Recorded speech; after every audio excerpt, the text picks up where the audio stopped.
কেমিস্ট্রিতে আমরা structure of ম্যাটারের আজকে Rutherford atomic model discuss করব।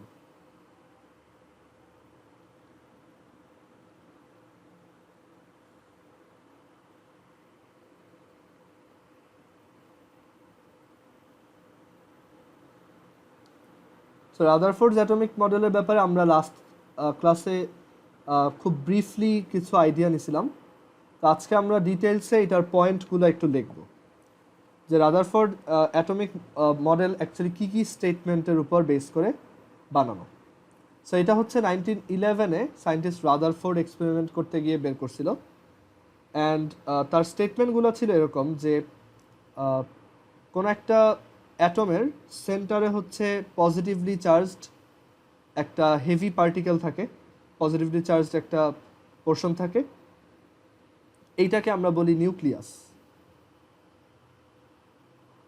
অ্যান্ড এই নিউক্লিয়াসের ভিতরে তোমার থাকে হচ্ছে প্রোটন, প্রোটন হচ্ছে এটার ভিতরে থাকে, আর ইলেকট্রন হচ্ছে এটার বাইরে, নিউক্লিয়াসের বাইরে থাকে। এখানে হচ্ছে ইলেকট্রন রিভলভিং অবস্থায় থাকে।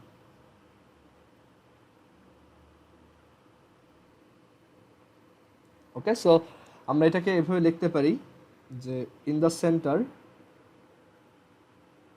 Of an atom there is a positively charged heavy particle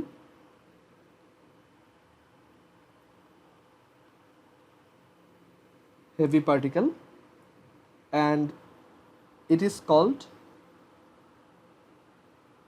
nucleus of the atom.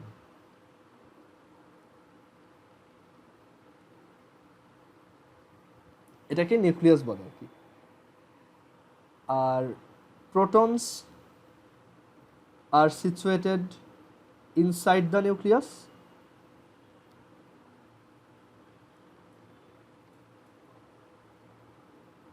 and electrons are situated outside the nucleus.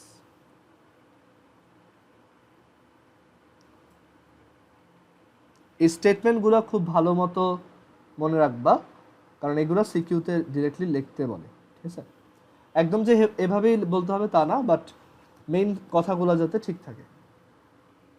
Inside the nucleus.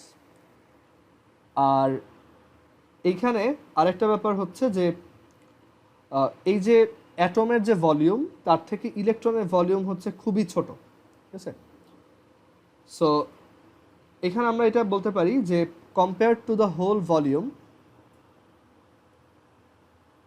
compared to the electrons are situated inside the nucleus নাকি outside the nucleus? Sorry এটা outside হবে। আচ্ছা, compared to the whole volume of the atom, মানে আমার পুরো volume যেটা আছে অ্যাটমটার, whole volume of the atom, the volume of electron is zero. মানে পুরো অ্যাটমের থেকে আমার ইলেকট্রনের ভলিউম খুবই ছোট, মানে নেগলিজিবলি স্মল। মানে অ্যাটম বিশাল বাট ইলেকট্রন হচ্ছে খুবই ছোট, ওইটাই আর কি। Volume of electron is zero, almost zero আর কি।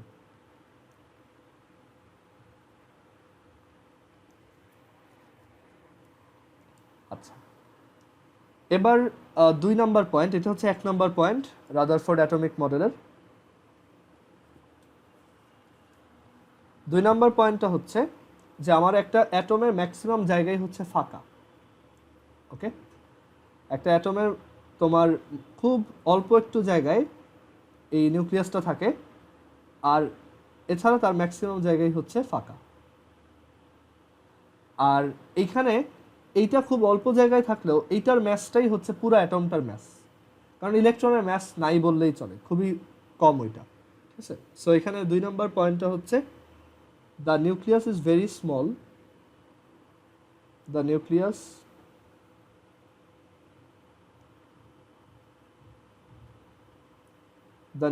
is very small and most of the space inside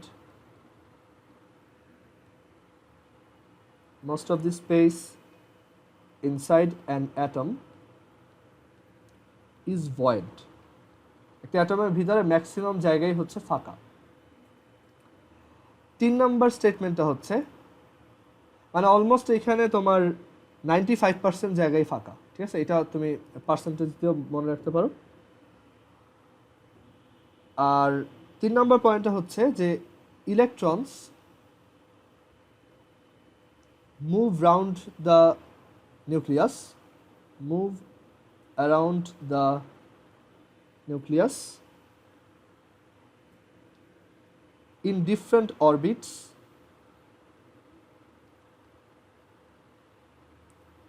like planets revolve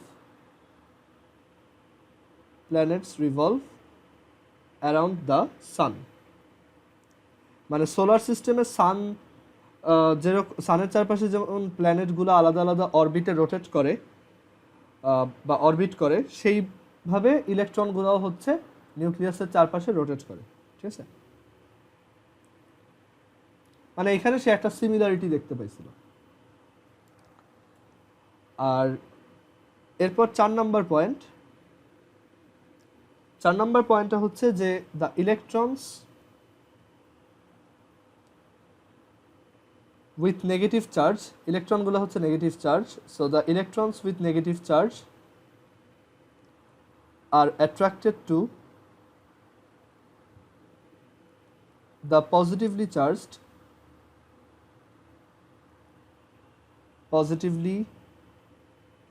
charged nucleus. Okay, so এইগুলোই ছিল হচ্ছে রাদারফোর্ডের স্টেটমেন্ট। আর এটা দিয়ে সে বুঝাইছে যে একটা অ্যাটমে এই যে নিউক্লিয়াস যেটা থাকে সেটা হচ্ছে পজিটিভলি চার্জড, কারণ তার মধ্যে হচ্ছে প্রোটন থাকে আর বাইরে হচ্ছে ইলেকট্রন থাকে বিভিন্ন আলাদা আলাদা অরবিটে। সেই ইলেকট্রনগুলো এখানে রোটেট করে, কারণ এই ইলেকট্রনগুলোকে এই নিউক্লিয়াসটা নিজের দিকে টান দেয়, ঠিক আছে? এর জন্য ওরা হচ্ছে কন্টিনিউয়াসলি রোটেশনের মতো থাকে, যেভাবে সান হচ্ছে সব প্ল্যানেটকে অ্যাট্রাক্ট করে, বাট প্ল্যানেটগুলো হচ্ছে সানের দিকে না গিয়ে সানের চারপাশে রোটেট করে বেড়ায়। এইখানেও আইডিয়াটা সেম। ওকে, সো এখানে আরেকটু কথা লিখে রাখি যে the force of this attraction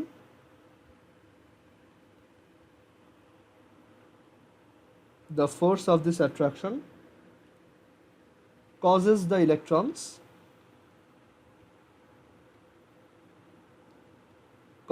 electrons to move around the nucleus.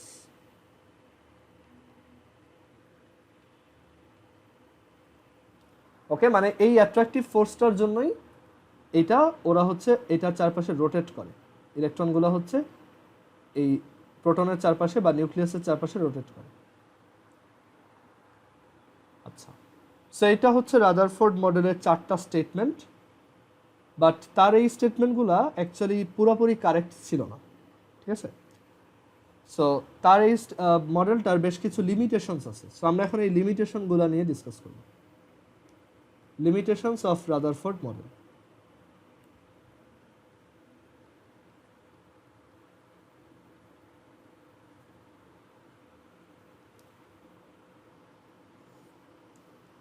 So Rutherford মডেলের বেশ কিছু লিমিটেশনের মধ্যে একটা হচ্ছে যে Rutherford model cannot give any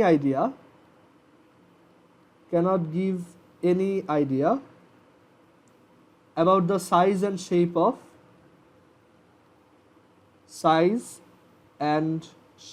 of the orbits of electrons. ইলেকট্রনগুলোর যে অরবিট সেগুলোর সাইজ কেমন, শেপ কেমন, এগুলোর ব্যাপারে রাদারফোর্ড মডেল কোনো আইডিয়া দিতে পারে না, ঠিক আছে? তারপর সেকেন্ডটা হচ্ছে planets in a solar system, মানে এটা যে সে বলছে যে সোলার সিস্টেমের মতো, বাট আসলে না। কারণ দেখো সান হচ্ছে পজিটিভলি চার্জডও না বা নেগেটিভলি চার্জড না, সেটা হচ্ছে নিউট্রাল। আর আর্থ তো হচ্ছে পজিটিভলিও না নেগেটিভলিও না, আমরা হচ্ছে নিউট্রাল চার্জ। সো এই যে এরপরেও আর্থ কিন্তু সানের চারপাশে রোটেট করতেছে because of gravity. Okay, so এইখানে সে এই আইডিয়াটা ভুল দিছে যে আসলে তো এইখানে তো তোমার চার্জ আছে, এটা তো আর ওই সান আর আর্থের মতো না। সো এখানে তোমার লিখতে হবে যে planets in the solar system, planets in the solar system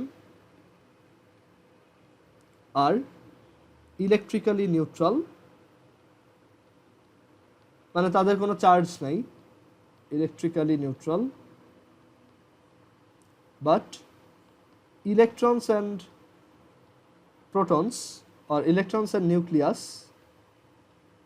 are charged. Electron হচ্ছে নেগেটিভলি চার্জড, নিউক্লিয়াস হচ্ছে পজিটিভলি চার্জড। সো এখানে সে যে কম্প্যারিজনটা করছে এটা কিন্তু কারেক্ট না, তাই না? সোলার সিস্টেমের সাথে এটা ওই রোটেশনের দিক দিয়ে মিলে, বাট রিজন তো দুইটার সেম না। সো এইটা অ্যাকচুয়ালি ভুল।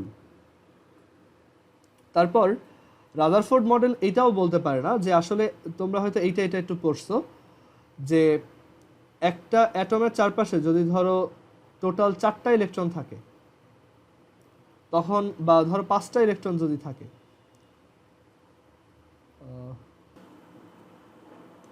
আচ্ছা, সো রাদারফোর্ড মডেল এইটার ব্যাপারে কোনো আইডিয়া দিতে পারে না যে এইখানে যদি আচ্ছা এটা একটু ক্লোজ করতে হবে, wait.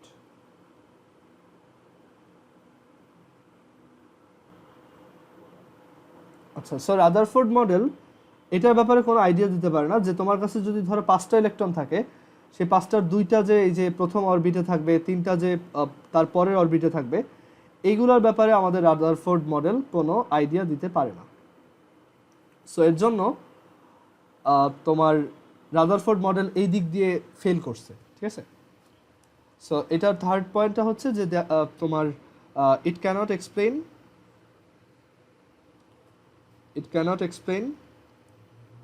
how the electrons will move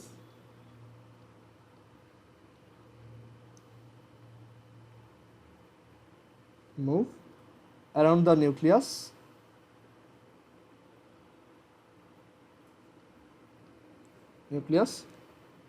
if there are multiple electrons. যদি অনেকগুলো ইলেকট্রন থাকে, সেই ইলেকট্রনগুলো কিভাবে মুভমেন্ট করবে বা কোনটা কোথায় থাকবে, এইটার ব্যাপারে রাদারফোর্ডের মডেল কোনো আইডিয়া দিতে পারে না। ওকে, আর রাদারফোর্ড যেটা বলছে যে এখানে ইলেকট্রন হচ্ছে নেগেটিভলি চার্জড আর নিউক্লিয়াস হচ্ছে পজিটিভলি চার্জড, সো দুইটাকে অ্যাট্রাক্ট করে। বাট এটা যদি ট্রু হইতো, মানে এটা পার্শিয়ালি ট্রু, পুরোপুরি ট্রু না, এটা যদি ট্রু হইতো তাহলে যেটা হইতো যে এই যে নিউক্লিয়াস হচ্ছে পজিটিভলি চার্জড, আর এই যে ইলেকট্রন যেটা হচ্ছে নেগেটিভলি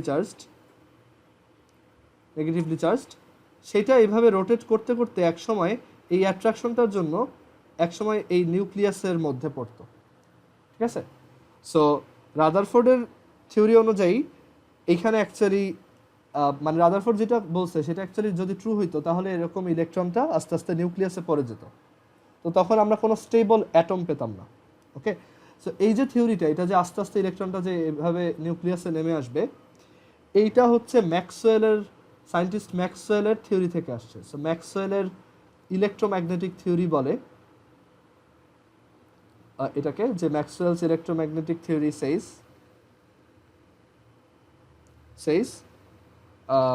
এনি চার্জড পার্টিকেল, যে কোনো চার্জড পার্টিকেল যেমন electron, any charged particle moving in a circular path,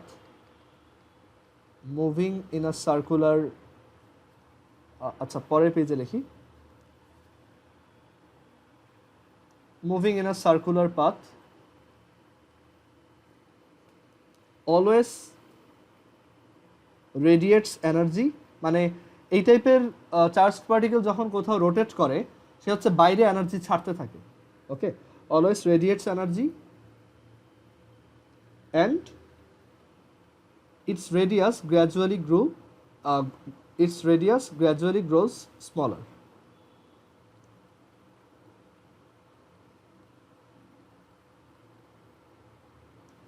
মানে এটা দিয়ে বুঝাইছে যে এখানে একটা চার্জড পার্টিকেল যদি ধরে, যে ইলেকট্রন, সে যদি এভাবে রোটেট করতে থাকে তাহলে সে আস্তে আস্তে এনার্জি ছেড়ে দিবে অ্যান্ড তার এই রোটেশনের রেডিয়াসটা আস্তে আস্তে ছোট হইতে থাকে, ঠিক আছে? সো এইভাবে যদি হইতে থাকে দেন যেটা হবে যে ইলেকট্রনটা কিন্তু একসময় নিউক্লিয়াসে ফল করবে, রাইট? সো এখানে আমরা তাহলে লিখি যে after some time the electron will fall into the nucleus. আর একটা তোমার ইলেকট্রন যদি নিউক্লিয়াসে পড়েই যায় তাহলে তো ও আর অ্যাটম থাকলো না, রাইট? সো তখন কিন্তু আমার অ্যাটমের স্টেবিলিটি চলে যাবে, মানে অ্যাটমটার স্টেবল থাকলো না, অ্যাটমটার স্ট্রাকচার কোলাপস করলো, ঠিক আছে? সো এটা ট্রু না। এই যে তোমার রাদারফোর্ড যেভাবে বলছে যে পজিটিভ চার্জ নেগেটিভ চার্জকে অ্যাট্রাক্ট করে দেখে ওরা রোটেট করে, আইডিয়াটা অ্যাকচুয়ালি এরকম না, এটা অন্য কারণে রোটেট করে, ঠিক আছে? অন্য থিওরির মাধ্যমে, অন্য আরেকটা থিওরি দিয়ে এটা রোটেশনটা আমরা এক্সপ্লেন করতে পারি যে এখানে কেন প্রত্যেকটা ইলেকট্রন একটা ফিক্সড অরবিটেই রোটেট করবে, ঠিক আছে? সো এই জিনিসগুলা বোরের অ্যাটমিক মডেলে গিয়ে তোমার কারেক্ট করা হয়েছে, ঠিক আছে? সো এরপর আমরা পড়বো বোরস অ্যাটমিক মডেল। বোর হচ্ছে রাদারফোর্ডেরই ল্যাবের অ্যাসিস্ট্যান্ট ছিল আর কি। সো বোরস অ্যাটমিক মডেল, এটা হচ্ছে 1913-এ। সে হচ্ছে রাদারফোর্ডের মডেলটারই যত ভুল টুল ছিল ওইগুলো ঠিক করে নতুন করে এক্সপেরিমেন্ট করে তারপর তার মডেল হিসেবে চালাই দিছে। সো বোরের মডেলের মেইন আইডিয়াগুলো কি? সো বোরের মডেলটা কম্পারেটিভলি অনেক ইজি বোঝার জন্য। সো বোরের মডেল বলে বোরের মডেলের 1 নম্বর পয়েন্ট, দ্য ইলেকট্রন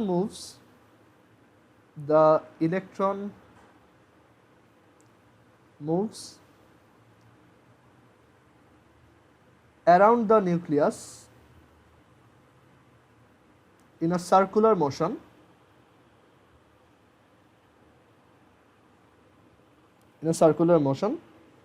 আর এই ইলেকট্রনটার যে অরবিটটা, মানে আমরা যে ইলেকট্রনটা নিউক্লিয়াসের চারপাশে সার্কুলার মোশনে রোটেট করতেছে বলতেছি, এই যে হচ্ছে আমাদের নিউক্লিয়াস আর এই হচ্ছে ইলেকট্রন। সেটা যে রোটেট করতেছে, এইটা যেখানে রোটেট করে সেটাকে বলা হয় অরবিট অর এনার্জি লেভেল, ঠিক আছে? সো এখানে লিখে রাখো, the circular path in which an electron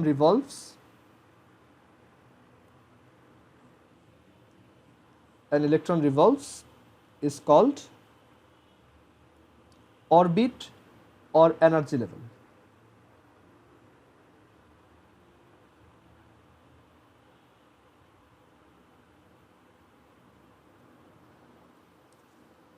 আর ওদের আরেকটা তোমার অল্টারনেট নাম আছে ওদেরকে আমরা চাইলে শেলও বলতে পারি, ঠিক আছে? শেল।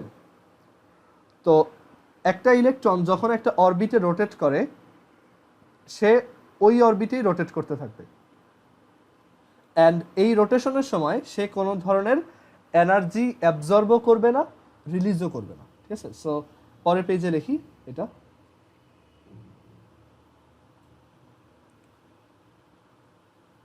সো এটাকে এভাবে লিখবো যে electrons do not absorb or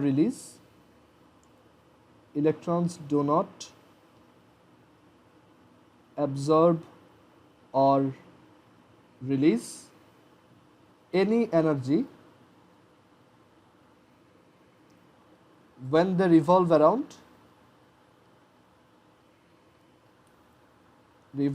around fixed orbits, মানে তারা যখন একটা অরবিটে রোটেট করে তখন তারা কোনো ধরনের এনার্জি অ্যাবজর্বও করে না, এমিটও করে না। ওকে, সো এই অরবিটগুলা আমরা নাম্বারিং করতে পারি n = 1 2 3 4 ইটসেট্রা, এইভাবে। ওকে, যেই অরবিটটা সবচেয়ে কাছে, নিউক্লিয়াসের সবচেয়ে কাছে যে অরবিটটা আছে সেটাকে আমরা বলবো অরবিট 1। এটার n এর ভ্যালু হচ্ছে 1। এটার আরেকটা নাম আছে, সেটা হচ্ছে ক্যাপিটাল কে। প্রথম অরবিটটার অল্টারনেট একটা নাম আছে, সেটা হচ্ছে ক্যাপিটাল কে। তারপর সেকেন্ড অরবিটটা দেখো, সেকেন্ড অরবিটটায় n এর ভ্যালু হচ্ছে 2 আর এটার নাম হচ্ছে অরবিট এল, ঠিক আছে?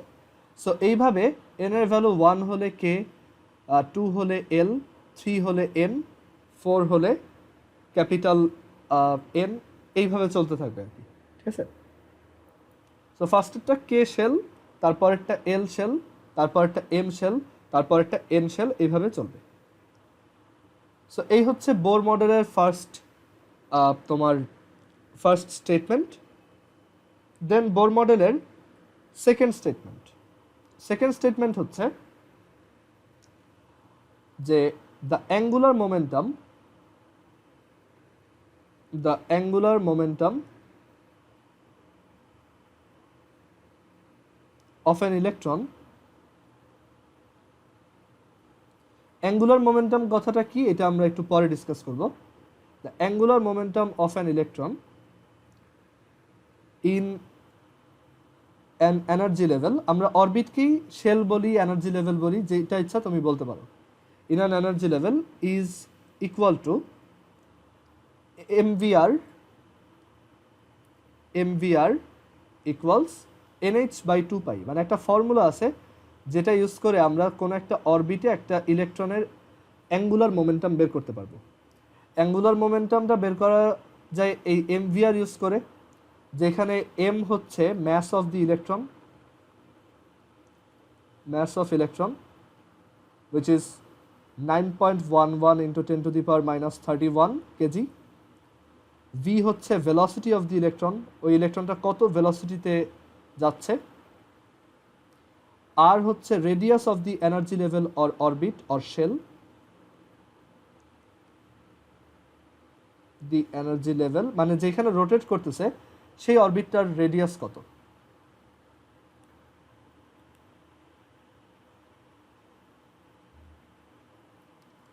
আর n হচ্ছে এটা কত নাম্বার অরবিট, মানে এই ইলেকট্রনটা কত নাম্বার অরবিটে আছে। ওকে, n হচ্ছে তোমার orbit number or energy level, মানে তুমি কোন এনার্জি লেভেলে আসো, এটা হচ্ছে তোমার n দিয়ে ডিনোটেড হয়। আর এখানে এই যে h একটা টার্ম দেখতেছো, h কে বলা হয় প্ল্যাঙ্কস কনস্ট্যান্ট। এটা হয়তো আমি তোমাদের ফার্স্টের চ্যাপ্টারটার ওই যে একদিন যে ব্রিফলি ডিসকাস করলাম তখন বলছিলাম প্ল্যাঙ্কস কনস্ট্যান্ট। এটা হচ্ছে 6.626 into 10 to the power minus 34 joule second. আর পাই তো সবাই চিনো, পাই হচ্ছে একটা ম্যাথমেটিক্যাল কনস্ট্যান্ট। সো বোর মডেলের এই আইডিয়াটা বলে যে তুমি এইভাবে একটা অ্যাটমে যে কোনো একটা ইলেকট্রনের অ্যাঙ্গুলার মোমেন্টাম বের করতে পারবা। সো আমি একটা সিম্পল ম্যাথমেটিক্যাল এক্সাম্পল দিয়ে এটা বুঝাই, আর যেহেতু আজকে আমাদের বেশি টাইম নেই সো এটার ব্যাপারে ডিটেলস আমরা নেক্সট দিন ডিসকাস করবো। একটা ছোট ম্যাথ দেখাই। ধরো হাইড্রোজেন অ্যাটম আছে, সো এটা হচ্ছে হাইড্রোজেনের নিউক্লিয়াস, ঠিক আছে। আর হাইড্রোজেনের চারপাশে একটাই ইলেকট্রন সেভাবে রোটেট করতেছে। এখন আমি জিজ্ঞেস করলাম এই ইলেকট্রনটার অ্যাঙ্গুলার মোমেন্টাম